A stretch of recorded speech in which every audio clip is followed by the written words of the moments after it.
Karena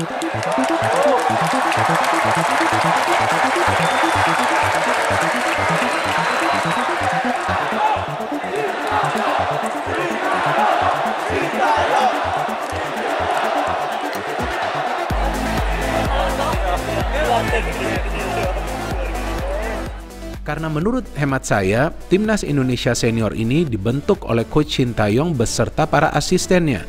Oleh karena itu, pemain-pemain yang dia pilih sekarang bisa bekerja sama secara baik di atas lapangan.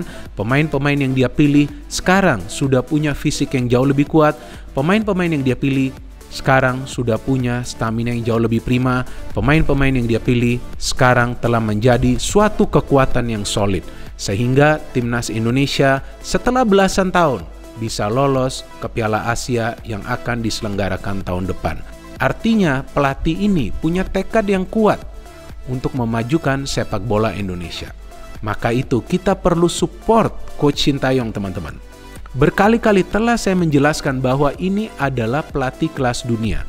Dan ini adalah pelatih yang punya mental yang kuat. Sehingga walaupun ada berita-berita yang berkembang di luar lapangan, tapi dia tetap fokus untuk melatih Timnas Indonesia. Apakah itu U19, U23, atau juga senior. Dan tentu kita perlu memberikan support 100% kepada orang ini. Karena saya juga sama seperti kalian ingin agar Timnas Indonesia Senior sesegera mungkin mendapatkan prestasi. Nah, ada info menarik buat teman-teman di STY. Sejak dari press conference atau jumpa pers di Hotel Fasa di Surabaya, sampai setelah usai pertandingan juga melawan Turkmenistan, begitu sumringah, sangat senang dengan hasil yang didapatkan. Tapi dia juga sudah bicara sebelumnya bahwa dia ingin menang melawan Turkmenistan dan juga ingin mendapatkan hasil positif di U23 kualifikasi Piala Asia ya, yang akan berlangsung di Solo. Itu yang membuat ketika menang kemarin melawan Turkmenistan, ST itu kembali dengan rasa optimis yang sangat tinggi, memasang target yang tinggi. Artinya dia ingin timnya harus menang mungkin lebih dari skor 1-0, 2-0, karena dalam pertandingan pertama tanggal 6 yang lalu Turkmenistan tuh mengalahkan China Taipei dengan 4 gol. Maka di sini pun kita harus bisa menang paling tidak dengan 4 gol, bahkan harus lebih. Dan itu yang dicanangkan oleh STY terhadap anak-anak asuhannya.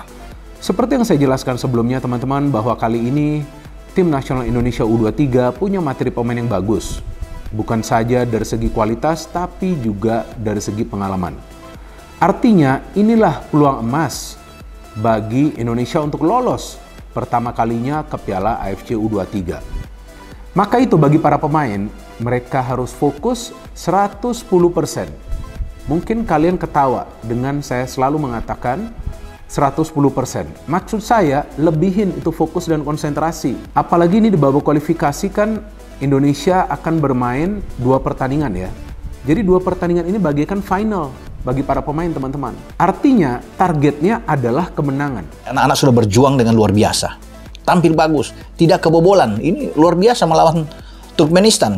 Malaysia aja hanya menang susah payah, cuma 1-0 ketika bermain di Malaysia. Kita menang 2-0, bahkan mungkin ada beberapa peluang lagi yang kita bisa dapatkan. Makanya saya bilang untuk di next kita udah berjibun, pemain kita bagus semua ya untuk bisa bermain di tim nasional senior. Oke, sukses dengan tim senior kita ketika menang 2-0 ini. Tinggal kita nantinya berharap tim U23 kita juga bisa mengikuti kakak-kakak mereka yang sudah menang, dan ini akan terlecut semangat motivasi dari Marcelino Ferdinand dan kawan-kawan karena akan bermain nantinya melawan China Taipei ya pada tanggal 9 di Manahan Solo.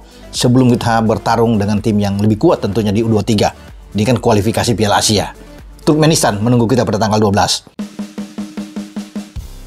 Pemain pilihan Sintayong untuk Timnas U23 Indonesia mendapatkan sorotan. Seperti diketahui, skuad Garuda Muda mayoritas diisi pemain-pemain yang sudah tampil reguler di Liga 1 musim ini.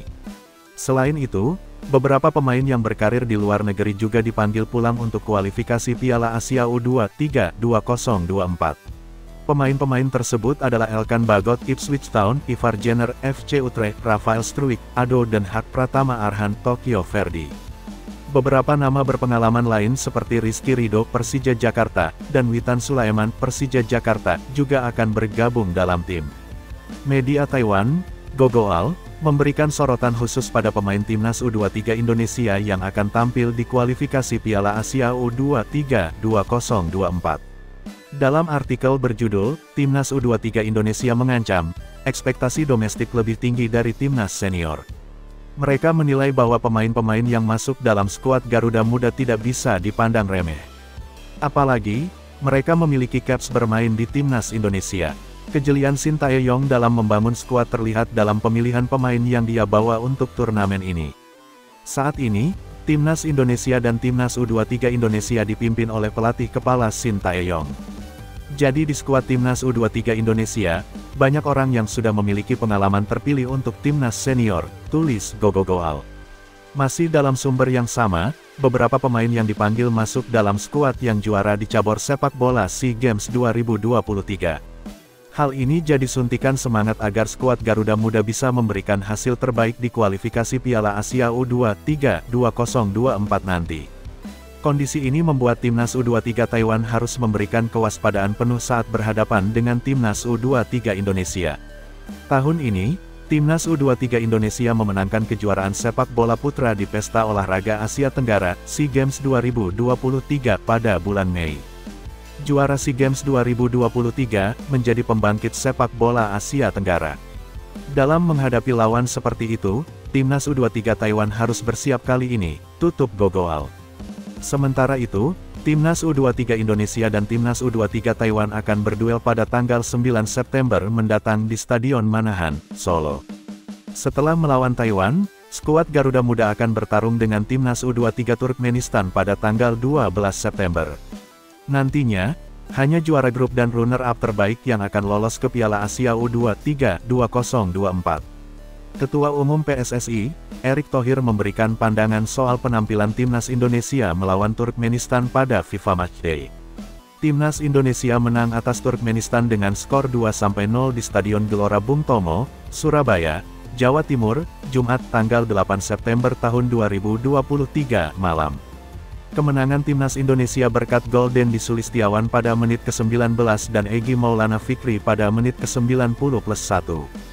Selepas pertandingan saat ditemui awak media termasuk Bolasport.com di Stadion Gelora Bung Tomo, Erick Thohir memberikan penilaiannya soal laga timnas Indonesia vs Turkmenistan. Di awal agak tertekan, terus kita mulai berkembang, kata Erick Thohir. Tapi begitu ganti formasi tadi sempat goyang lagi, tapi terus ganti formasi lebih solid lagi, ujarnya. Ia menilai tim besutan Sintayong itu belum seperti tim-tim nasional di Eropa yang bila pemain berkumpul langsung kompak secara permainan. Yang selalu saya bilang memang kita belum seperti Eropa yang kumpul, main, langsung kompak. Kita perlu waktu dan inilah yang selalu berharap di PSSI untuk waktu lebih untuk konsolidasi pemain, ujar pria yang juga menjabat sebagai Menteri BUMN itu. Meskipun demikian, Erick Thohir tetap menilai timnas Indonesia meraih hasil yang positif yang bakal berdampak pada peringkat FIFA. Peringkat FIFA timnas Indonesia saat ini ada di posisi 150 dunia.